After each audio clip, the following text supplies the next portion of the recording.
Hello and welcome to the Snickerdoodle Knits YouTube channel. I am Jessica, the knitter and designer behind Snickerdoodle Knits. In this video tutorial, I am going to demonstrate how to work a couple of different things in the Autumnal Socks pattern that I think might be a little bit tricky. But I think once you see them, it will make a lot more sense and you won't be nearly so intimidated. So these bits are adjusting the needle size, adjusting the needle placement, which happens just after the heel, and the other bit is adjusting the width for the calf. So the part that I'm going to start with is adjusting the needle positions, and the reason that we want to do this is because, so this is the sock pattern. Once you've gotten to the heel, you've worked the toe and you've worked up to here. If you're doing the short row heel, you go ahead and do your heel. If you're working the afterthought heel, it's just going to be flat and you'll bring in your heel later.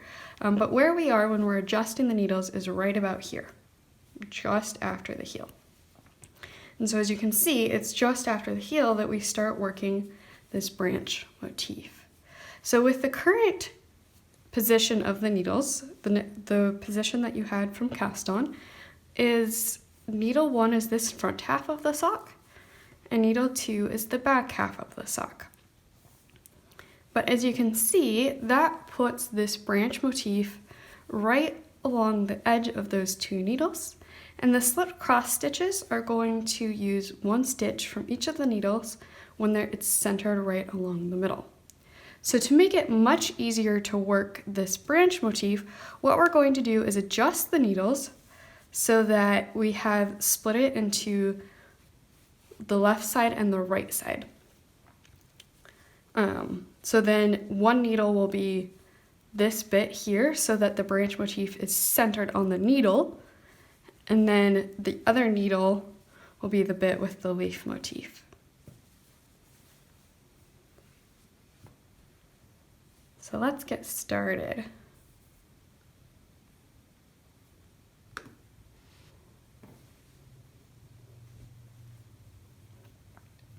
So as I mentioned, the change of needle placement happens right after the heel. For this sock, I'm going to be working an afterthought heel. Clearly, I'm not quite to the point of my heel, but we'll just pretend that I'm there. And so right after the heel, when we get to the leg instructions, the instructions give separate instructions for the ankle height and the calf height. The ankle height, you do not need to worry about the needle adjustment at all. You just continue on to the cuff instructions. For the calf height, we're going to adjust the needle placement again. That is because of this branch motif that runs up the leg. And so I'm just going to read the instructions as I work it, and I'm going to explain what I'm doing. So to start with, it says, if you are working the calf height, work a setup round as follows. Knit to the last 14, 15, 16, 17, 18, 19, 20 stitches of the round. And of course, those different numbers are for the different sizes. So for my size, I'm working to the last 15 stitches of the round. And that placement for all of the sizes, if you're working magic loop, is going to be halfway through your second needle. If you're working with a different needle configuration, that is 75% of the way through your stitches, or 3/4 of the way through. But in the pattern, of course, I give the number of stitches so you don't have to do the math. So we're going to knit to the last 15 stitches for this size. What you can do is you can go ahead and just knit and then keep track of when you're 15 stitches from the end. What I think might be a little bit easier is to place a stitch marker 15 stitches from the end. So I'll go ahead and count 15 stitches. And I'll place my stitch marker right there. And what I'm going to do is just knit up until that stitch marker. And then I'll go ahead and continue to explain the instructions to you.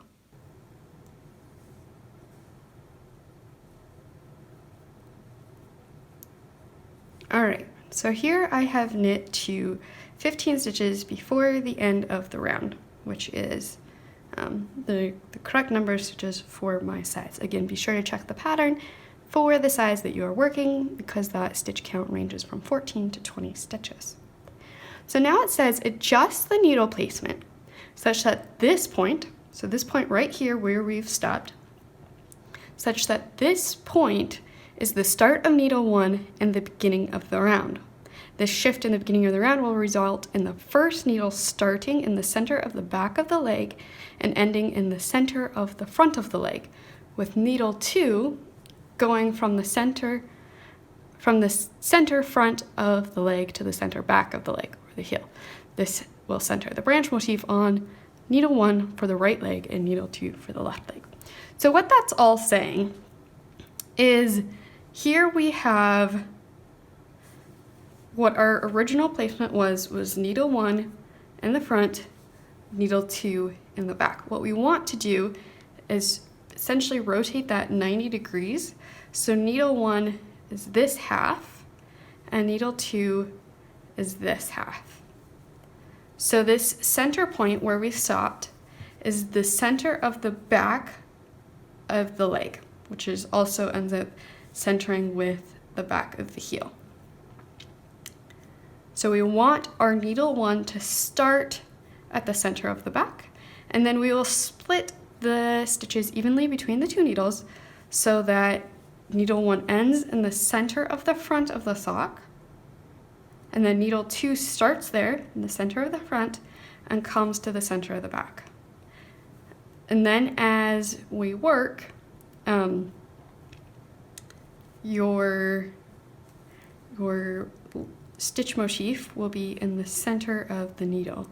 If you're working right or left, changes which needle that's on. But the idea is still exactly the same. We still adjust the needles exactly the same way. So what I'm going to do is I'm going to pull this needle so that all of these stitches are together. So I pulled the needle where we stopped. This was 15 stitches from the end of the round. And now what I'm going to do is count 30 stitches. That's half of my stitches. What you can do when you're looking at the pattern is, you know, that 14, 15, 16, 17, 18, 19 stitches, the number of stitches you have left at the end of the round, you just want to double that. So you can double it mathematically, or you can count that number twice. So I have 1, 2, 3, 4, 5, 6, 7, 8, 9, 10, 11, 12, 13, 14, 15. So this was my beginning of the round. You might have a marker there. And then I'm going to count another 15. 1, 2, 3, 4, 5, 6, 7, 8, 9, 10, 11, 12, 13, 14, 15. All right, so this point, I'm going to pull my needle through to divide my stitches. And then this can just go through. So now I have needle 1 and needle 2. Whoops, don't want to pull my stitches off. That was the wrong needle. So don't do that.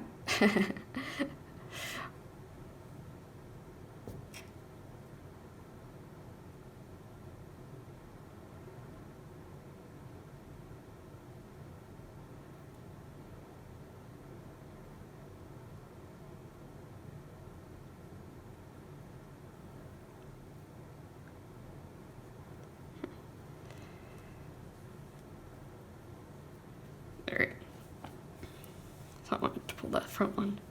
Alright, so now we have needle 1 and needle 2. This is the left foot that I'm working. So my stitch marker for my leaf motif is here towards the end of the first needle, and then I will be working the branches motif up the center of the second needle. Now, if you're working the right side foot, which would be this one, when we do that rotation, your beginning of the round would have been here. We're going to move it to the center of the back. So needle 1 will be this side here. When you split it, when you adjust it, it'll look like this. So needle 1 will be kind of like the blank part of the sock where you'll work the branches above. On needle 2, you will have your marker for starting the leaf motif right here towards the front of the beginning of needle 2, and then you'll be working the leaf motif along needle 2. So this is the right foot. This would be needle 1. This will be needle 2. And for the left foot, needle 1 has the leaf motif at the end of needle 1 and the branches on needle 2. So what you can do now, if you want to have your beginning of row marker, you can just place that here at the beginning of the row, which again is the center of the back of the leg, which is also the center of the heel. And then now you will just continue on to the rest of the instructions, so that you just work according to the instructions. So it's only this one little bit, this one row of adjusting the needles that's complicated, but it makes the rest of the pattern much simpler and much less fiddly. So again, what we did was this was needle 1, we moved the beginning of the round back to the center of the leg and just adjusted it so we have our needle placement rotated 90 degrees, and our old beginning of the round is in the middle of our needle. All right, now what I'm going to talk about is adjusting the width for the leg of the sock. So if your calf is smaller or larger than the circumference of the sock, what you can do is add additional width in the back of the leg. So if we take both of these socks here, this is the front of the leg with the leaf motif running up the front, and this is the back. So what I recommend if you're adjusting the width is that you come in 1/3 and 2/3 of the way into the back of the leg and do your adjustments there. You can knit 2 together, or you can, if you're decreasing, and you can knit front back if you're increasing. You'll have to do the math to kind of figure out how many stitches you're going to end up needing to add. Or you can, of course, just keep trying it on. I would recommend working those increases or decreases at least every other row. You can have them farther apart if you don't need that many stitches added in. But that's how the placement that I recommend. So basically split the back of the leg into thirds and do your needle placement 1/3 and 2/3 of the way into the leg. And then that way you won't be interfering with the branches or the leaves. So what that looks like, we just did this needle placement change. So the back of the leg is the second half of needle 2 and the first half of needle 1. So what you're going to want to do is have your increases just a little bit after the beginning of the round and just a little bit before the end of the round, because we'll be working the branches on this side here. So go ahead and figure out. I just recommend doing the same number of stitches. So say you want to do it 5 stitches in, just do 5 stitches in from the beginning of the round and 5 stitches from the end of the round, and work your knit front backs or knit 2 togethers there. If you have any questions about that, of course, feel free to email me. If you have any questions about the needle placement, of course, feel free to email me. But that's my recommendation. Do those increases in the back of the leg, have 2 of them so it's even, so that it's creating the same rate of increase so that one side isn't lopsided. And then just spread those out however far you need.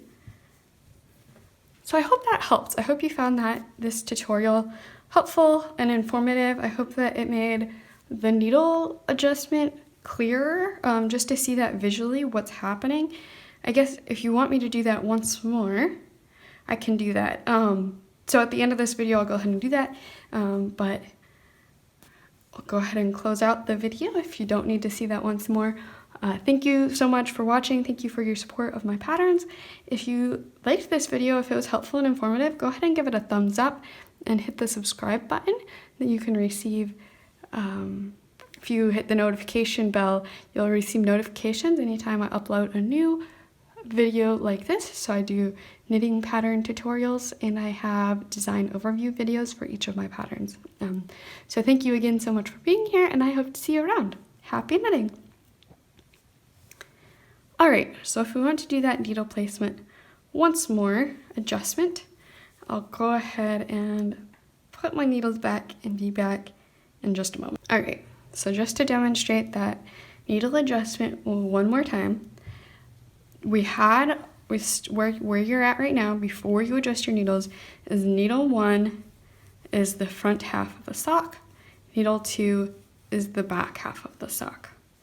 What we're doing is adjusting the needles so that it goes through the center of the sock instead of through the edges of the sock, your needles. So what we're doing is folding the sock in half the other direction and placing those needles that direction instead. So what we do is we knit to the number of stitches indicated in the pattern. For me, that was 15 stitches before the end of the round. So that's halfway through the second needle, so that it's centered in the back of the leg. Now what we're going to do is we're going to